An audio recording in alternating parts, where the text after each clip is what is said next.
just want to say that part of the reason why we started this group was so that we could connect with each other outside of class and extend our learning and connect to the things that we were interested in. We've been excited to create these learning experiences for us so we can learn about things we're interested in, but it's so much richer when you're sharing with us. So I'm just really happy that everybody's here. We can do this together. And another thing I'd like to say is that we've gotten so much support from everybody in the Hamline community, and the staff, faculty, administration has been very supportive of it in any way we've asked them to. But there's another sense in which I feel supported in order to do this, which is to be a part of this atmosphere where this kind of inquiry can happen. I mean, I can imagine all of us being in a different university community and not being in this room about to have this conversation. So there's really something here in the environment that kind of has empowered us to step forward and create this opportunity and to be here to share it. So I'm really grateful for that, and just really excited that we're here. So I just want to make an announcement that this is being recorded just like the other sessions, and it will be available online. So provide a link to those people. Email me. So I'll just do a real brief introduction to our panelists, and then I'll turn it over to Dr. Wright. So Jessie Overton, Chair of the Advisory Board at the Hamline Center for Excellence in Urban Teaching, also President and CEO of Skyline, whose mission is to close the literacy gap in America by providing effective, affordable reading and math courseware to our neediest communities. And a very recent participant in our experiential learning opportunity. We know he's adventurous. He must be wonderful. I'm so glad you're here. Beverly Smith Davis, excuse me.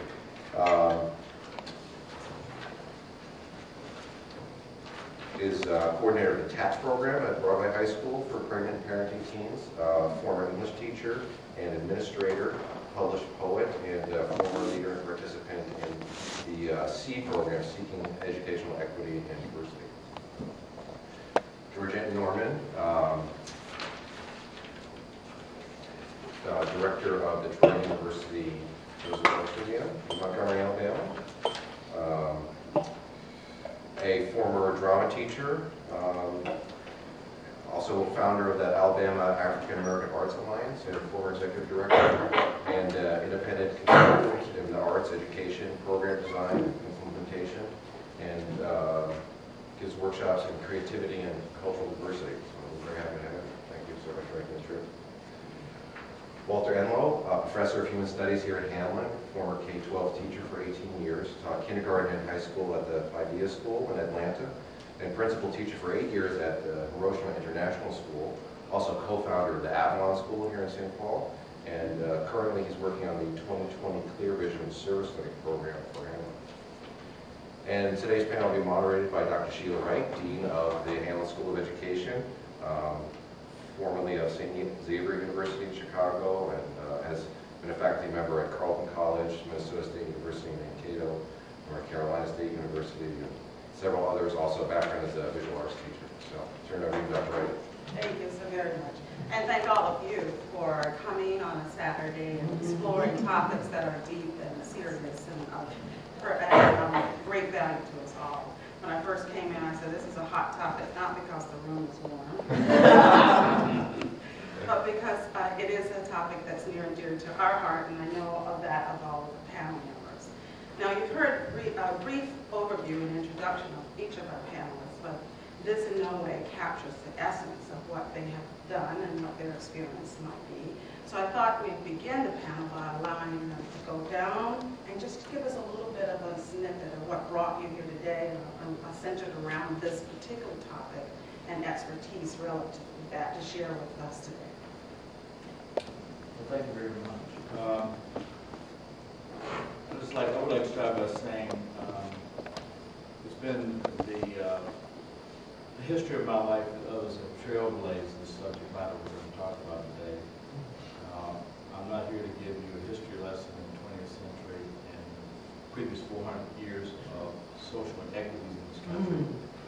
But I think if you're going to use 21st century tools that you're being equipped with, you do need to have some of that background, and hopefully you'll be inspired to know more about that as you go into new cultures and you work with cultures that are similar and in some cases different. And even within those cultures, new cultures are emerging. For as the body is without the spirit is dead, the faith without works is dead also. That's James 2:26. And I didn't come here to get into the social issues of religious beliefs as it relates to social justice. Only to say that without urban excellence teaching program in Hamline would be dead in the 21st century.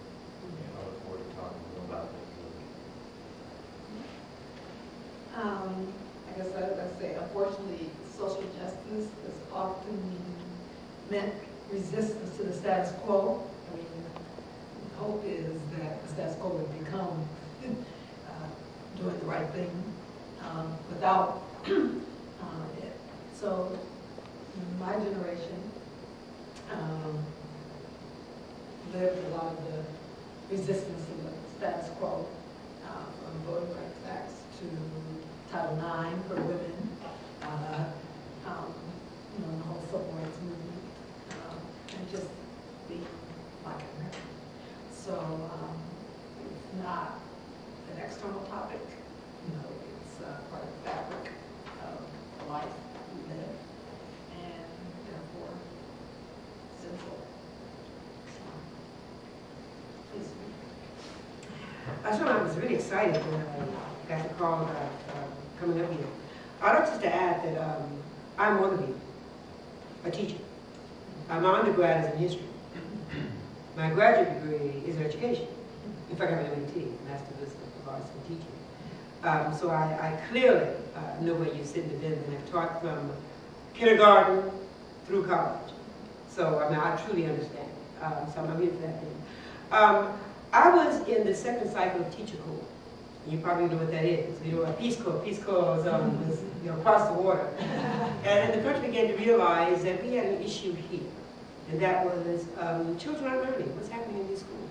What's going on? So they created Teacher Corps to go into schools and to try to see what's happening.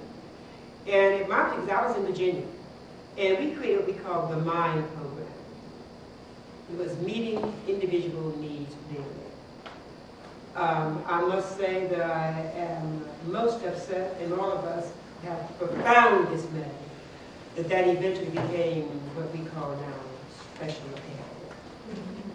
That is not what it was designed to be. It was not like a whole thing planned where it's good, it's don't. But it really was about how we begin to meet the needs of children, where they are. So I give you this bit of background, since you're talking about social justice, that I truly come out my personal experiences. And as a part of that program, we have to teach. So it's a 60-40 program. You were teaching, you were in school, you were teaching, and you had to do community work. You had to live in your community and work there. So I come out of that, and that's what I look at teaching being. Serious about the service learning component to me is extremely important. So social justice for me kind of comes out of that. So I want to give you that piece, just to kind of understand that. The work I'm doing at the museum is because I come out of the Rosa Museum, which comes out in people who got involved in civic engagement that became a civic responsibility, which looked at how they were being impacted negatively by their community, and decided to do so about it. And they didn't ask other folks to do it, they did it themselves. They took on that. And it was not about integration. It was about treating the human, so human dignity. And we allowed that to be enfolded into a civic endeavor, which says that the government has to step in and do that. And somehow we lost the human side of that. And only through social justice can we begin to get into, and instilling that very early, can we begin to get into the human end of it, so that one day there'll be no need for someone else. What I'm doing now is what I call freedom lines, which is extremely inclusive. And so I'm very excited to begin to kind of talk about, where we are in time and how do we begin to get to that exclusive place. And a lot of my work is about race. The elephant in the room.